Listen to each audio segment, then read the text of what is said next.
May 2017. I was sitting in the audience, excited and nervous.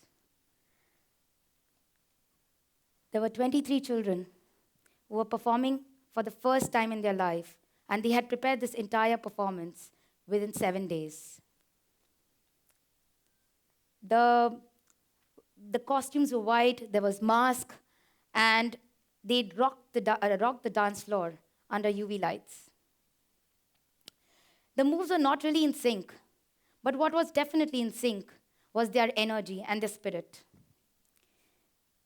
While nothing was unusual about this performance, except there was one thing. Amar, the lead dance performer of this group, 3 years ago, he was arrested for murder. He came to Bombay to make an honest living and support his family. One night, he and his friend got drunk and got into a fight, into an argument. And before Amar knew, he had killed this person. What happened next is very obvious. He was arrested, he was sent to the observation home. He spent 6 months there, after which he was sent and committed to a special home for children, children who commit crimes. This is what happened in terms of the system. But what also happened is that his father disowned him. His own village, his own community labeled him as criminal and ostracized him. At the age of 18, when Amar was released, nothing changed.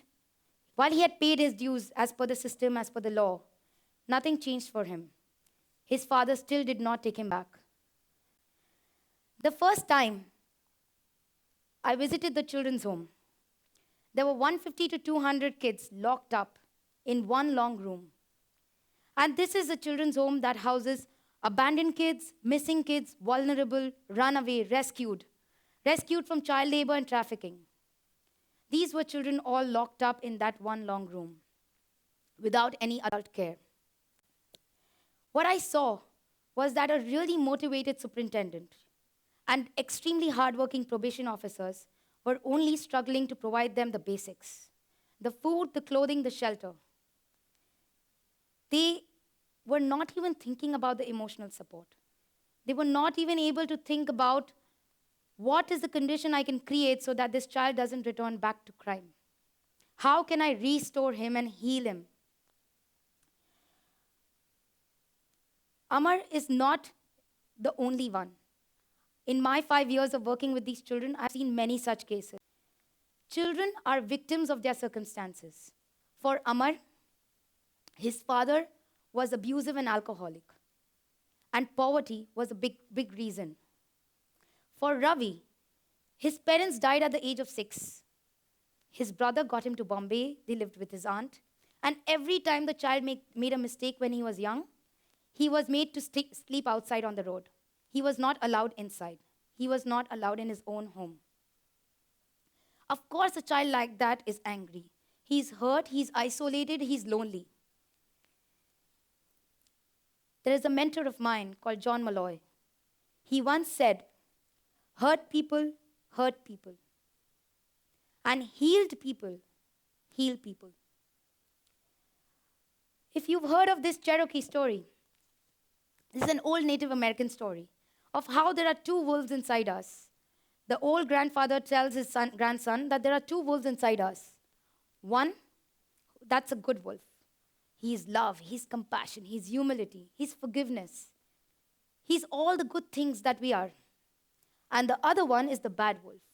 He's anger, he's ego, he's greed, he's frustration, he's all of those things. And the two wolves are constantly at war within each one of us. The little kid asked the grandfather, which wolf will win?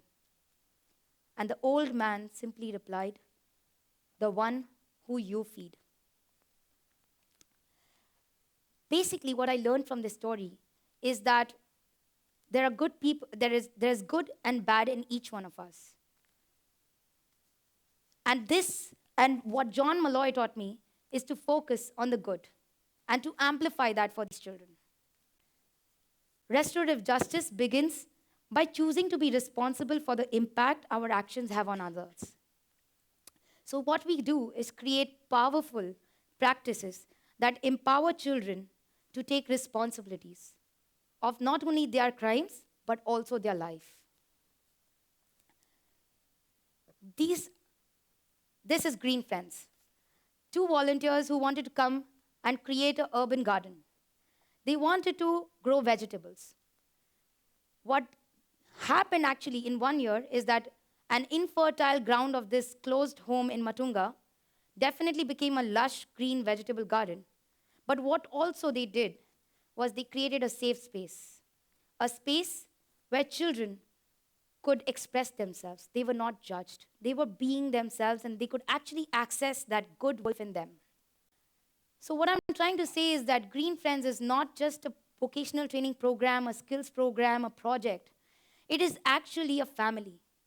It is a family where children are experiencing real relationships. And that's what children need: genuine relationships and connections with adults who will stand by them when they are growing up and facing the challenges of growing up. What I feel is that children need positive role models. They need adults who they can look up to and say, I want to be this person. That's what this boy did. He's Arnold. He's a hairstylist by profession. And what he does is every Tuesday, which is actually his off day, he goes to the home and gives haircut to all the boys who want haircuts. What he actually does is he talks to the kid. He listens to their stories. And he tells them, what does it mean to be a hairstylist? What does it mean to be a hairstylist and get those skills when they step out of the home? He's also trained a few boys to cut hair. And actually, some of the boys want to be hairstylists when they get out. And actually, what is really happening is we are humanizing this place. By bringing the outside world inside, we are really humanizing this place and telling them that there is a different world outside. Let me tell you what happened with Amar and Ravi, the two stories I shared before. Amar right now, after he was released, works at a bakery, my friend's bakery. He earns an honest living of 7,000 rupees. And his employer, my friend, actually called me and said, he's great, he communicates well, he's honest and he's hardworking. He needs a little bit of hand-holding, but you guys have trained him well. But you know what? She did not know that we had nothing to do in this. We really did not train him. It was him who had these values. We only created a space that he could see them. We created a space where he could see his own good wolf. I'm not suggesting that we need to let these boys go. I'm not suggesting that we don't need to hold them accountable. I'm not saying that we should not do anything about them and that we should not be angry when we see a crime story. Or we should all forgive them. I'm not saying any of that. All I'm saying is that we need to reach out to the good wolf in each of these kids before they are released back into society. We need to really work with these children, heal them, because they are hurt. They are hurt individuals, and we really need to heal them. And I think we need to heal them because when they get out in the society, we don't want them to go back into a life of crime. What we actually want them is to become thriving, contributing citizens of this country. So next time when you come across a child on the streets, a beggar, somebody sniffing solution, a crime story that is sensational, I request you and I invite you to actually go deeper and see that good wolf, that possibility, that potential in that child to be a good person. I feel like these children definitely need to be given a second chance. Because every young child, no matter how angry, matters. They are our children of the future. Thank you.